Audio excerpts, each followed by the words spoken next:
Our YouTube channel और आज हम बात करेंगे क्लास 12 की पॉलिटिकल साइंस के एक इम्पॉर्टेंट टॉपिक शॉक थेरेपी के बारे में। इसके नोट्स आपको नीचे डिस्क्रिप्शन में उनका लिंक मिल जाएगा, जाइए उन्हें डाउनलोड कीजिए और इसी के साथ साथ इस वीडियो को एंड तक देखिएगा क्योंकि आपके सारे डाउट्स इसके अंदर क्लियर हो जाएंगे। तो चलिए शुरू करते हैं। तो सबसे पहली चीज़ हम ये देखते हैं कि शॉक थेरेपी की शुरुआत कैसे हुई, एग्जैक्टली हुआ क्या था। तो देखिए, जैसा हमें पता है कि 1945 में द्वितीय विश्व युद्ध समाप्त हुआ, जिसके बाद अमेरिका और सोवियत संघ दो महाशक्तियाँ बनकर उभरे और इनके बीच क्या हुआ, शीत युद्ध।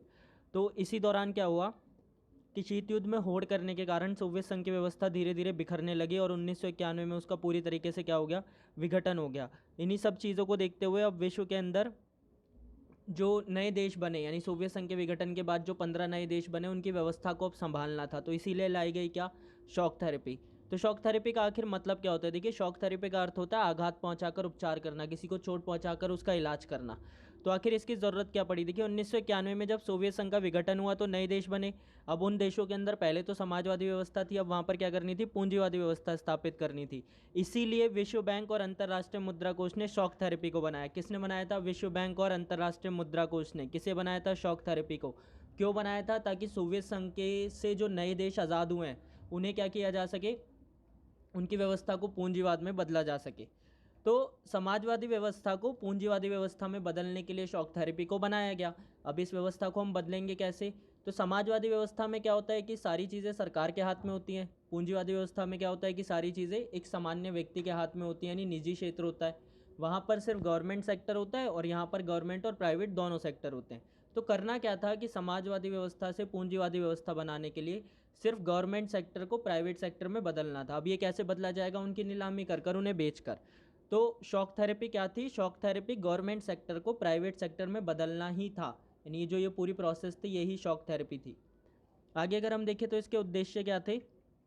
इसके उद्देश्य थे सबसे पहला कि राज्य की संपदा का निजीकरण करना, यानी जो चीज़ें गवर्नमेंट है उनको क्या करना, प्राइवेट करना।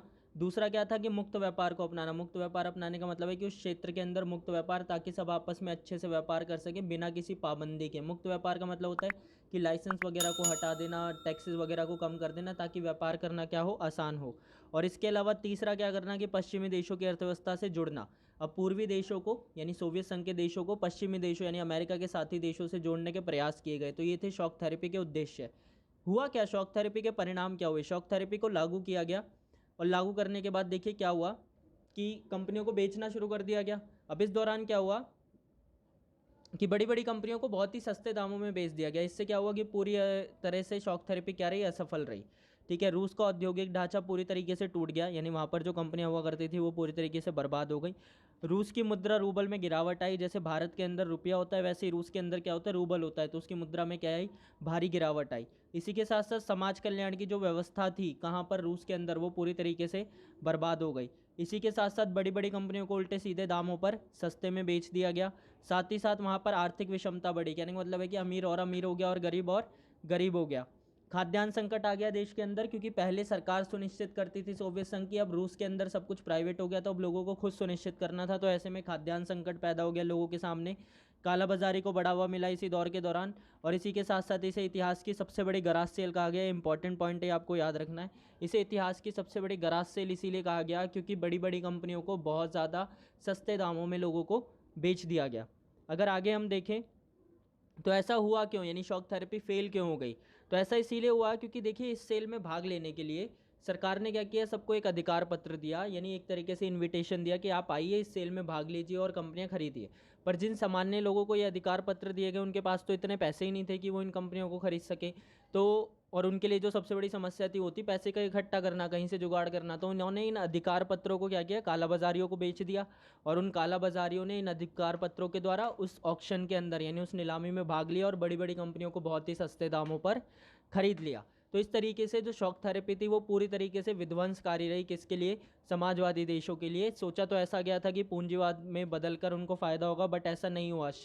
शॉक थेरेपी के उल्टे ही परिणाम निकले और ये सबके लिए बहुत ज़्यादा क्या रही, नुकसानदायक रही।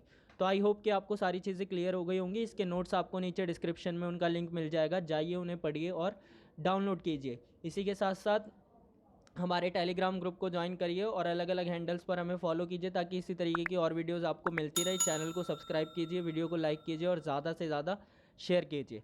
Thank you for that.